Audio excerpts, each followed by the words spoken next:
And I'm going in order. Uh-huh. But there was some crime shit you guys would do with the younger brother. Like, would you rob old preachers? No, he wasn't involved in the robbery. Am I close? No. Well, Kevin lived with us. Sam's parents, his mom remarried a very wealthy pastor. So by having Kevin around us all the time, Sam was guaranteed money coming in to support our young early comedy days because his mom was very wealthy. The ministry is very lucrative. Yeah, because you got the building fund. Oh, yeah. No taxing. So he would call for money all the time, and the three of us lived in an apartment and would take care of ourselves that way. That way, all we had to think about was stand-up. Then we sent him home. And the end of the first year in Houston, we decided to go to L.A. and make it because we got kicked out of the Houston club for not doing the same act every night. So had nothing to do with the drugs and booze? Nope, we weren't there yet. Oh, okay. Yeah. So we decided Sam talked me into, I know, 4 or 5 pastors that are the worst kind of guys that just don't do it for the love of the ministry. They do it to rob people. You knew them in L.A.? No, we were in Texas. Okay. And they were all over the country. He goes, So instead of going to L.A. broke, as 2 young broke comics, let's go rob these guys' houses along the way. And I was raised the same way, and my dad was an assistant pastor, a really great guy, and I'm going, there's guys out there. He goes, Carl, I've been to their houses. One of them adopted a boy, and it's a sex slave, and the church doesn't know about it. Because as a young pastor, you go and stay at the house of the pastor for the week to do your gig. And you make money off of how much they make, what you bring in that week. Because you're a youthful pastor. And the Lord said, rise up. Yes. Pass the basket. Yes. So he did all that stuff, and he knew all these guys that were, crooks. Hopefully they were on the way to L.A. I'd hate for you guys to have to drive to Ohio, Jersey, and then loop back around just for the last guy in Reno. Go up north through Oklahoma, and then you shoot. Like, geez, Sam, it'd be a lot easier if you could just take the 10, just knock them off on the way. So what I learned about that experience is that when someone who weighs 250 pounds and can't climb a fence asks a young, agile, and shaped guy to let's rob houses, he's basically saying, why don't you rob the house and I'll just pull up and you open the door for me. So how many guys, I'm sure statute of limitations are over, and this is all alleged. Oh, yeah. How many guys allegedly's homes did you? 4. And were they ever home? No. So there was never any what are you doing in my house, young man? You must be here for the greasing up. You have to forgive me, and then you run out. No. And what was the take? Over $200 in coins. In coins? Yes. In doubloons? There was nothing. He thought there would be, just like his parents' house, he thought there would be these little money holes in the house behind the painting and all that other stuff, and there wasn't. So you guys, I'm guessing, I've done a lot of wacky shit with my friends, but I think if I'm robbing houses with my friends, you become like best friends. Yes. Like other level. Yes. You trust this person with your life. Well, we made that decision like 4 months in on a walk. We used to get high, smoke, take a walk, and talk about the future and who we could be as people in life. We're both from families that didn't believe in us as far as stand-ups, but it's up to us to create this reality and create our future. I love it. You love it. I love this. Then let's go for it. Let's shake hands. Nobody's ever going to come between us, and no one's going to kick us out of this business. We're going to watch each other's back. Perfect. One can slay 1,000, 2 can slay 10,000. That's a biblical reference, and that's what we lived on. You want to close that door? Yes or no? Yeah. Just close it. For those of you listening at home, there's a marching band down the street. And it's not so much the horns or the drums, it's the asshole that can't play an instrument on the left that just keeps going clink, clink, clink. That's the sound of a garage door closing at Fake Mustache Studios. Yeah, leave it in. Warts and all. Nobody gets to hear this. Put your name on it. Sounds like dungeon talk. Now let's get really dark. Now that's closed. We're all locked up. Carl, take off your pants. What? Again? No, I'm kidding, Carl. Jesus. Not since Bobby Lee has a pair come off that quick. Bobby did it that fast? All right, he's got purple nuts, Poor guy. He's like, do I look Japanese to you? And I'm like, well, yeah, actually you do. I don't know why that's an insult. I'm sorry, Bobby. I thought you were Norwegian.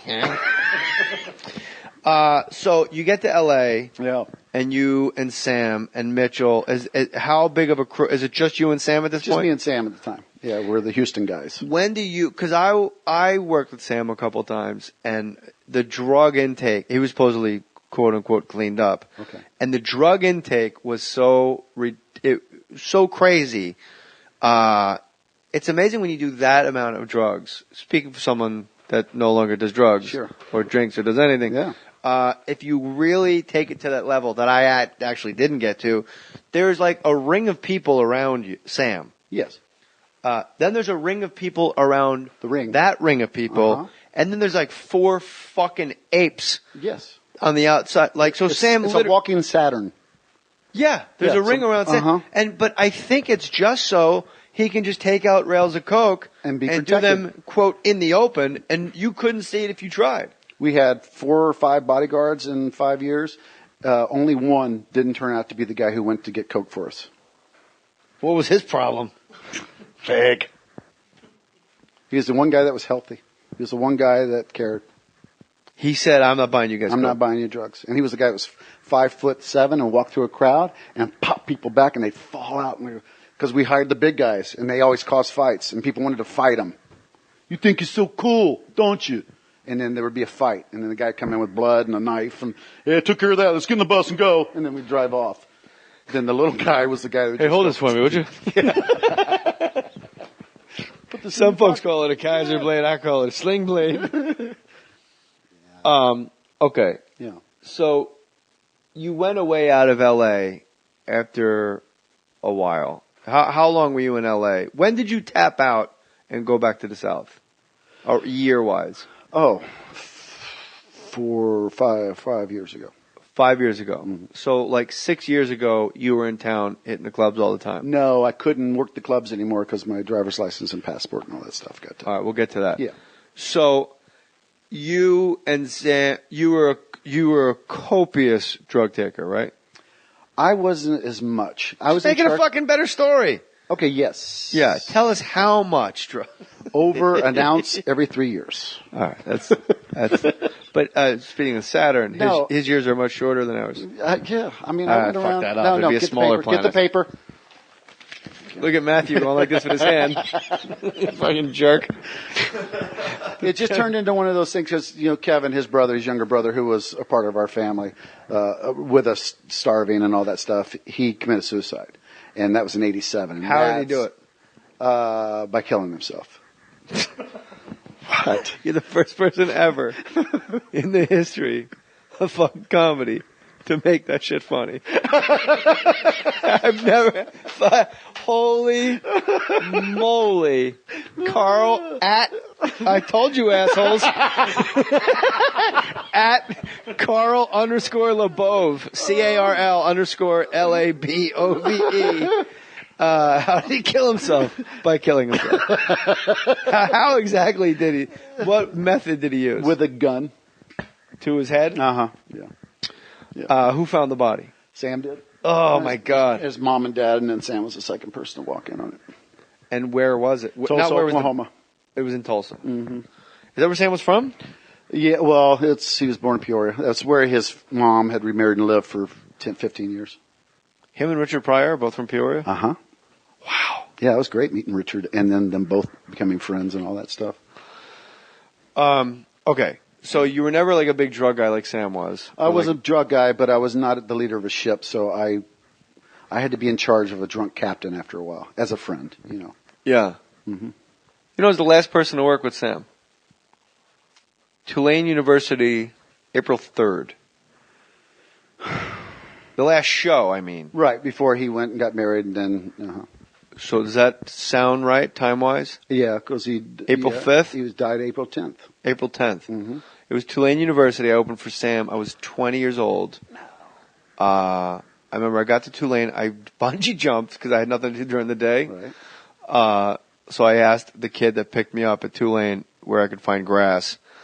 And he was like, "Whoa!" Like I asked to suck his dick. Yeah, right. Like, yeah. "Whoa, bro! Wow. Whoa, that's kind of out of line." I go, I was just joking around. So I'm like, "What am I gonna do?" I was 19, and I'm like, "Oh!" And then there was bungee jumping for a carnival, and I go up to bungee jump, and I get to the top of the bungee jump tower, and I look down. There's like no pad. I've done it before. I had done it before over like water. Didn't feel right. Or a pad. No, they weren't fucking set up yet.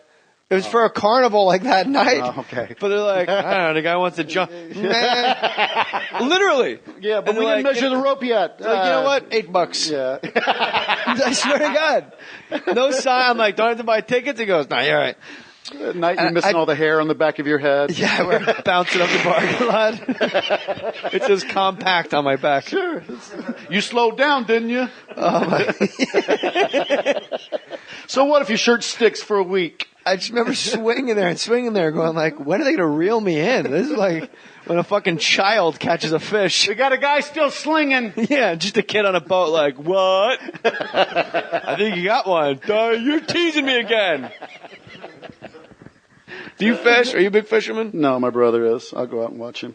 I love it. When I was a kid, I used to go out all the time in Barnegat Bay, and my sister, we'd go out my grandfather's boat, and we'd fish for fluke and flounder, and my sisters would, like, when I wasn't looking, I was probably 9, Yeah. and or 8, and I wasn't looking, they would just fucking yank my line. So you thought you had... They would really pull my cord, pull my chain, and I would be like daydreaming because I'm a spaz. I'd be like, "Oh my god!" Like I'd scream, and the whole boat would be like, "Ah!" And when you're a kid, all you want to know is, how will I know? Yes, right. When I have one, how will I know? You'll know. And that's all. Yes, You'll that's know. all. Right. But that is the correct answer. Yeah. Believe me, you'll know. And I remember feeling it. I'm like, nope, not gonna get me. Not going to get me. Mm-hmm.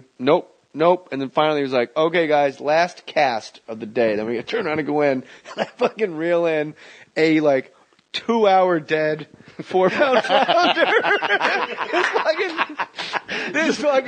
I'm like, God, I must have seaweed or something. Right. And they got 2 eyes on one side of their head. Oh, yeah. They were fucking closed. This guy. With little stars on it. It's been out for a while. Yeah. I put little nickels over them. Yeah. River sticks. I went to Alaska 2 years ago and went halibut fishing out on the ocean.